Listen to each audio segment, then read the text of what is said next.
Assalamualaikum warahmatullahi wabarakatuh. Selamat datang kembali sahabat-sahabat semua di channel saya. Berhubung banyak request juga mengenai masalah bagaimana membuat pembahasan dalam skripsi kualitatif, maka pada kesempatan ini saya akan membahas mengenai bagaimana membuat bagian pembahasan di bab 4, tetapi khusus dalam penulisan skripsi. Oke, teman-teman sekalian, cara pembahasan ini juga berlaku bagi teman-teman yang ingin menguraikan atau membuat pembahasan dalam jurnal. Karena cara berpikirnya sama. Nah, tetapi yang akan kita jelaskan adalah seperti biasa teman-teman, prakteknya bagaimana sih dalam membuat pembahasan skripsi kualitatif. Bagaimana Pak kalau ada angka-angka? Secara prinsip sama aja teman-teman sekalian. Oke teman-teman sekalian, sebelum dilanjutkan mohon dukungannya. Bagi Anda yang belum, silahkan subscribe dulu channel ini. Bagi Anda yang sudah, silahkan pencet itu tombol like-nya agar channel ini lebih direkomendasikan oleh YouTube. Baik, di video sebelumnya saya sudah membahas bahwa karakteristik kualitatif itu sangat subjektif.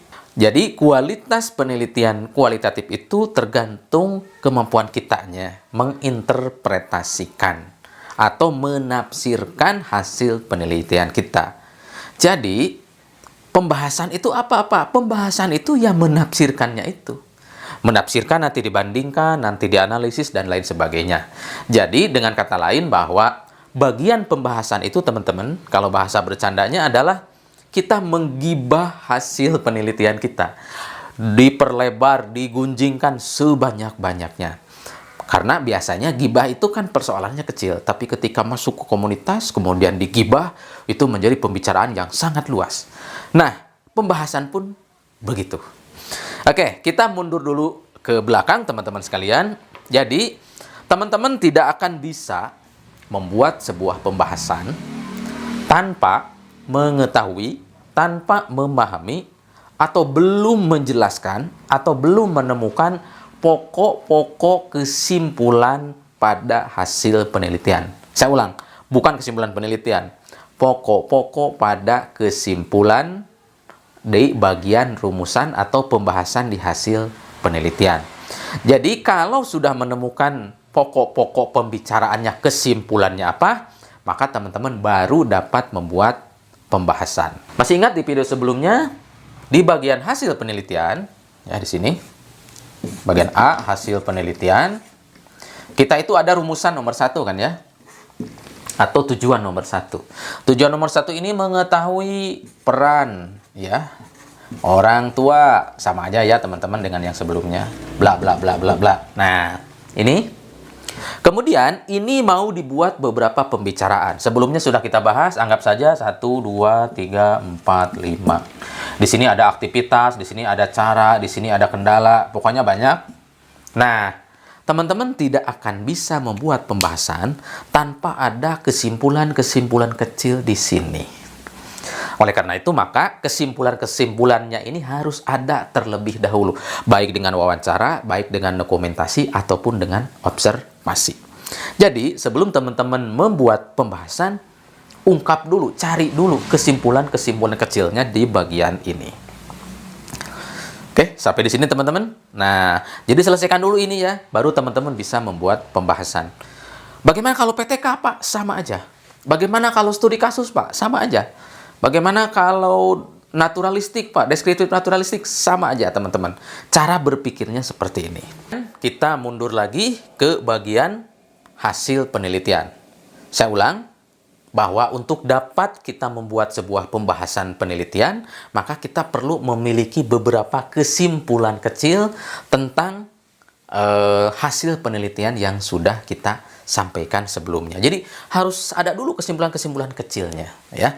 Jadi dalam satu tujuan penelitian teman-teman bisa jadi ada beberapa kesimpulan. Bisa 5, bisa 6, bisa puluhan. Tergantung kedalaman kita penelitian. Oke, jadi secara sederhana pembahasan itu bisa mengiyakan atau menolak hasil penelitian. Contoh seperti apa? Contohnya misalnya, merujuk pada hasil penelitian yang dikemukakan di atas, diketahui bahwa kepala sekolah sering melakukan monitor kepada kinerja guru dengan cara memeriksa RPP, memeriksa dokumen kurikulum, dan mensupervisi kegiatan cara mengajar guru di kelas dengan cara kepala sekolah ikut menghadiri, mengobservasi pembelajaran di kelas. Misalnya itu kesimpulan kecilnya. Apa komentar kita dibahasnya? Nah, kalau mengiyakan berarti begini. Hal ini sejalan dengan pendapat si A bahwa, atau hal ini sejalan dengan aturan bahwa, hal ini sejalan dengan peraturan bahwa, hal ini didasari pada, nah itu silakan bebas. Tapi yang paling banyak kan teori ya. Oke, berdasarkan penelitian yang sudah dikemukakan sebelumnya, kepala sekolah itu melakukan supervisi, melakukan ngecek RPPH atau RPP gurunya sudah benar atau belum, dan lain sebagainya. Nah, hal ini sesuai dengan pendapatnya si A bahwa salah satu kewajiban kepala sekolah adalah mensupervisi kelengkapan perangkat pembelajaran. Sebagaimana diungkapkan oleh B, menyatakan bahwa kepala sekolah memang diwajibkan untuk memeriksa ketersediaan perangkat pembelajaran agar pembelajaran guru menjadi maksimal. Titik. Itu kalau mengiyakan. Begitu teman-teman. Kalau menolak, ya, kalau menolak sama juga sebaliknya. Misalnya hasil penelitiannya adalah berdasarkan hasil penelitian ternyata kepala sekolah itu jarang sekali melakukan supervisi, jarang memeriksa kelengkapan perangkat pembelajaran yang digunakan oleh guru, dan kepala sekolah jarang melakukan evaluasi terhadap kinerja guru. Misalnya itu kebalikannya. Maka kita bahas, hal ini tidak sesuai dengan tugas kepala sekolah yang seharusnya. Bahwa menurut Anu, harusnya kepala sekolah itu begini. Dalam undang-undang nomor sekian, dalam peraturan menteri nomor sekian, seharusnya seharusnya kepala sekolah itu tugasnya ini. Dengan demikian bahwa dapat disimpulkan kepala sekolah belum menunaikan kewajiban sebagaimana mestinya menurut undang-undang dan lain sebagainya. Itu kalau pernyataan yang menyangkal. Jadi secara ringkas teman-teman, hal yang paling dasar dalam membahas adalah mengiyakan. Udah gitu aja. Berdasarkan hasil penelitian ditemukan bahwa para pengusaha UMKM bidang atau UMKM dalam hal kuliner di Kota Bandung, dalam kurung misalnya pedagang kaki lima, mengalami penurunan omset dagangnya, misalnya begitu ya, kesimpulannya begitu di hasil penelitiannya. Kalau kita mengiyakan, hal ini sesuai dengan data pada dinas perdagangan atau dinas apa segala macam, bahwa rata-rata penghasilan kuliner UMKM di Kota Bandung mengalami penurunan yang sangat signifikan. Itu kalau mengiyakan. Kalau menolak juga sama. Kita di situ boleh menyetujui, boleh menolak. Jadi dalam membahas itu teman-teman jangan ragu untuk memberikan justifikasi. Makanya kata lain dari membahas itu adalah menjustifikasi. Itu ya, nomor 1, mengiyakan dan menolak. Oke. Mengiyakan dan menolak. Kira-kira begitu. Tetapi pada dasarnya teman-teman sekalian, baik menolak maupun mendukung, mengiyakan, maka itu harus dilandasi dengan teori, dengan pendapat, dengan konsep. Di mana adanya? Adanya di bab 2. Apakah cukup teori, Pak? Tidak. Regulasi bisa dibuat, teman-teman. Ayat, hadis juga bisa dibuat untuk mendukung pernyataan atau pembahasan dalam bagian penelitian. Misalnya begitu. Oke, itu baru yang nomor 1. Nomor 2, teman-teman sekalian, dalam bagian pembahasan itu kita bisa menilai. Nah, ini. Jadi, dalam membahas itu, teman-teman sekalian, jangan ragu untuk memberikan penilaian. Merujuk pada hasil penelitian di atas, diketahui bahwa para orang tua memberikan handphone kepada anak balitanya agar anak balitanya itu bisa, atau istilahnya bisa diem atau tidak rewel atau tidak menangis sehingga orang tua memberikan HP. Misalnya hasil penelitiannya begitu. Kita kan nggak setuju tentu, karena kita punya pendapat. Nah, maka kita bahas apa? Kita menilai. Memang cara itu banyak dilakukan oleh orang tua, namun menurut peneliti cara itu tidak tepat. Karena cara itu hanya mengatasi masalah secara sesaat. Tetapi dampak buruk memberikan HP untuk anak balita itu sangat beresiko. Mengutip pendapatnya Anu, resiko memberikan HP kepada anak, copy, paste ke situ. Demikian halnya pendapat lain yang menunjukkan bahwa dampak memberikan HP kepada anak, apalagi anak balita adalah ini dirinci sebagai berikut menurut si A, menurut si B. Ditambah lagi hasil penelitian ya si Anu bahwa menunjukkan sekian persen orang tua memberikan HP kepada anak berdampak buruk, diantaranya ini. Itu adanya di mana, Pak? Itu harusnya di bab 2 ada. Kalau di bab 2 tidak ada, berarti bab 2-nya kurang lengkap. Atau ditambahkan dari jurnal. Silakan cari data-data untuk mendukung pendapat kita. Titik sampai di situ. Berdasarkan hal tersebut, maka menurut peneliti, cara orang tua memberikan HP kepada anak dengan alasan agar anak begini, maka menurut peneliti tidak tepat. Itu kalau menilai, ya. Atau juga menyebutkan tepat juga boleh selama ada dalilnya. Begitu dalam apapun teman-teman ya, baik mengiyakan atau menolak, itu harus ada dalilnya, harus ada teorinya, harus ada pendapat orangnya. Kita tinggal pinter-pinter aja googling, cari teori, cari pendapat, cari jurnal, cari penelitian orang yang relevan dengan pembicaraan kita. Ya, sekarang nomor 3, membandingkan. Membandingkan. Nah, membandingkan ini tentu relatif, teman-teman. Mau membandingkan secara kualitatif maupun membandingkan secara kuantitatif. Berdasarkan hasil penelitian yang dikemukakan di atas, dapat diambil kesimpulan bahwa UMKM kuliner di Kota Bandung mengalami penurunan omset sekitar 15% selama masa pandemi dalam 1 tahun terakhir. Itu kesimpulan di awal ya, di bagian penelitian. Nah, apa pembahasan kita? Kita boleh membandingkan. Yang bagus itu dari sini dulu, kemudian ke sini, ke sini. Jadi yang bagus itu lengkap semuanya ada ya, teman-teman, yang bagus itu. Tapi kan nggak mungkin saya contohkan semua ya. Jadi saya anggap satu-satu aja. Bagaimana membandingkannya? Hal berbeda terjadi pada UMKM kuliner di Kota Malang. Di Kota Malang justru ketika musim pandemi, kuliner UMKM itu mengalami peningkatan omset sebesar 5%. Nah, itu kan membandingkan. Baik lebih bagus, baik lebih rendah, maupun sama. Boleh aja teman-teman.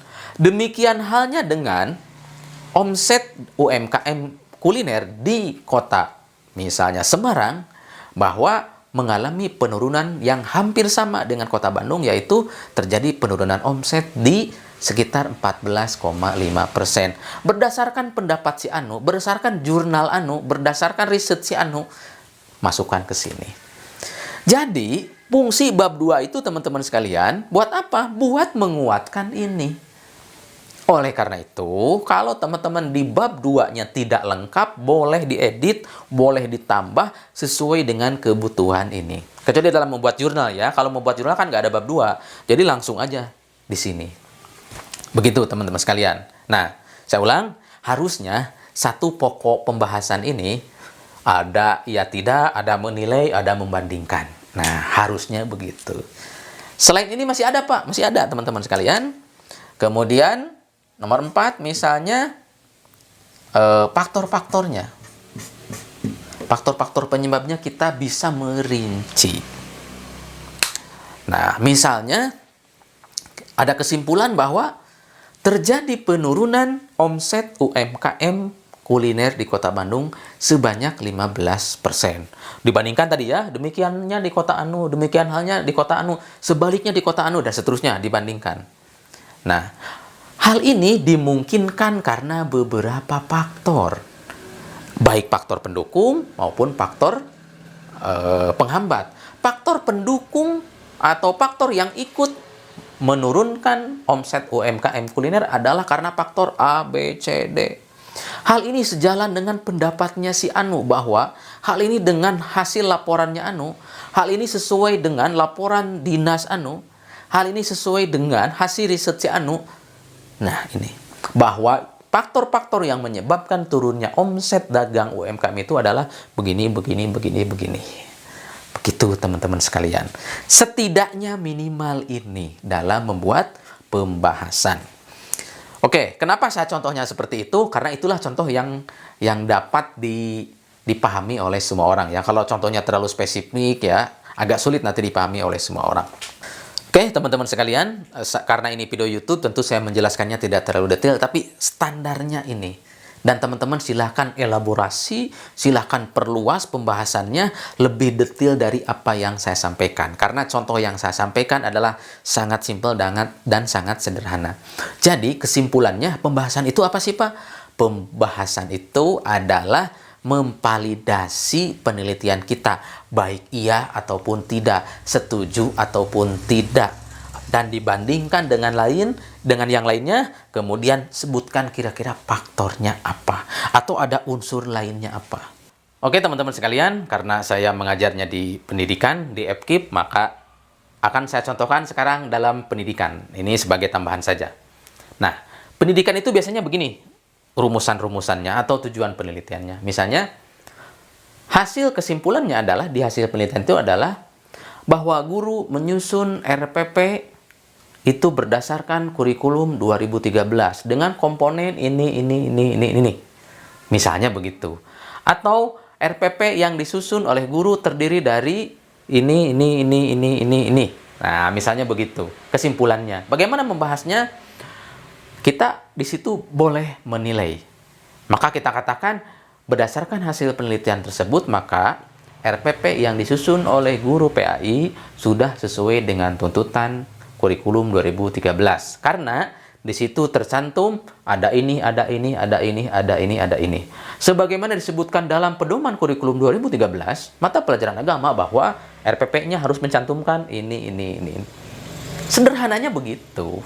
Ya, itulah kira-kira kalau di perencanaan. Sekarang kita di pelaksanaan. Misalnya, kalau pelaksanaan itu biasanya kegiatan awal, inti, akhir kan begitu ya. Nah, bagaimana membahas itu? Sama aja teman-teman sekalian.